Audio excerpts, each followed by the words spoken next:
সমন্বয়ক শালারা কত বড় বাটপার। রাষ্ট্রপতি তো আওয়ামী লীগ, হয়তো কথা বলে না। সেনাবাহিনীর প্রধান জেনারেল ওয়াকুজ্জামান উনি তো আওয়ামী লীগ, হয়তো সময় খারাপ কথা বলে না। দেশের বড় বড় দায় দায়িত্বে এখনো আওয়ামী লীগ আছে। সবাই বুঝা গেছে আপনারা কত বড় ফালতু। এখন আমরা বুঝি যে আমরা কত বড় একটা ভুল করছি।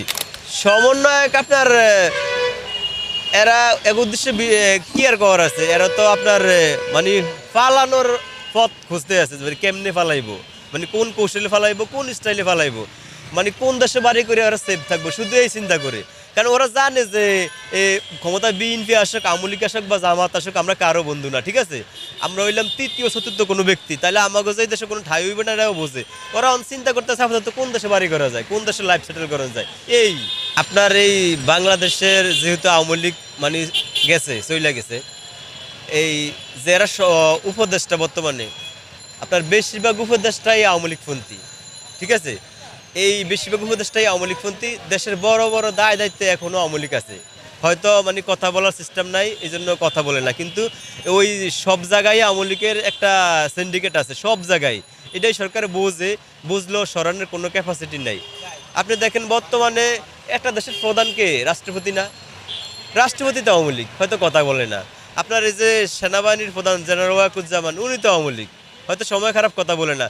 দেশের একেবারে প্রধান জায়গায় এখনো আওয়ামী লীগ, এখনো আওয়ামী লীগ। এই জন্য আপনি আওয়ামী লীগের চাইলেই কিছু করবেন, ওই পরিস্থিতি নাই। তো আপনার এই 24-এ যে গণঅভ্যুত্থান হয়েছে বা যে বিপ্লব হয়েছে, ওই সময় মানুষ কিন্তু ছাত্রকে পক্ষই নিয়েছিল, সব মিলে অনেক মানুষই ছাত্রকে পক্ষ নিয়েছে। কিন্তু যদি সাধারণ মানুষ বুঝতো যে মানে ওই অভ্যুত্থানের পরে দেশের এই অবস্থা হইব, তাহলে তো মানুষ এগোটাকে কোনো দিনও সাড়া দিত না, ঠিক আছে। মানুষ সবাই নিজের কানে নিজে ধরে যে আসলে আমরা কত বড় একটা ভুল করছি।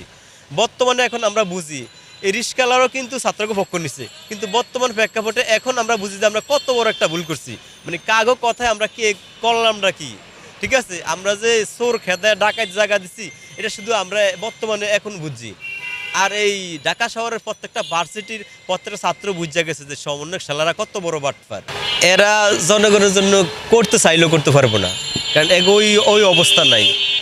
এই দুই সাইডটা সমন্বয়ক। আপনার মেন কথা হচ্ছে গিয়া কি, আপনি দায়িত্বের যদি বাইরে থাকেন আপনি দেখবেন অনেক ফাঁকনা কথা বলতে পারবেন, কিন্তু যখন আপনি দায়িত্বে যান দেখবেন আপনার মানে সব ভুল। এই যে শেখ হাসিনার দায়িত্বে আসলে 15-16 বছর, ঠিক আছে, অনেক ভুল করছে। আপনার সমন্বয়করা ক্ষমতা আছে কয়দিন, মাত্র 3-4 মাস। আরো বড় বড় ভুল আছে। আপনার একটা কথা তো সবাই জানেন আপনারা, যে মানুষ মারা গেলে কাফনের কাপড় লাগে, ওটা তো বিয়ার সময় লাগে না, ঠিক আছে। সমন্বয়করা বন্যার সময় যে টাকা উঠাইছে, ওই টাকা কি বন্যার সময় লাগে না কোনো বালা সময় লাগে? অবশ্যই বন্যার সময় লাগে, ওই সময় মানুষ খাইতে পারে না। ওই টাকা এরা ব্যাংকে রাখলো কোন যুক্তিতে? এই টাকা ব্যাংকে রাখছে কি পরে এগুলো ধানমন্ডি বাড়ি করে দিব? ওই সময় মানুষ ভাত খাইতে পারে না, কিন্তু এরা টাকা ওই সময় না দিয়ে করছে কি ব্যাংকে রাখছে। তো আপনারা যে ব্যাংকে রাখছেন, মানুষের টাকা মানুষের দিলেন না, এটা ব্যাংকে রাখছেন, মানে কোন যুক্তিতে রাখছেন? তাহলে এটা কি আপনাদের ভুল না? শেখ হাসিনা তো কয়েক বছর টানা ক্ষমতা থেকে ভুল করছে, কিন্তু আপনারা কয়দিনই তো কত হাজার ভুল করছেন। দেখেন তো কোনো আপনারা ডাক দিলে কোনো মানুষ জড়ো হয়নি। দেখেন তো কোন ভার্সিটির মানুষ আপনার আগে তো বলতে যে টিএসসিতে আসো আসো, রাজু ভাস্কর্যে আসো, এখন ডাক দেন তো কজন আসে? সবাই বুঝা গেছে আপনারা কত বড় ফালতু।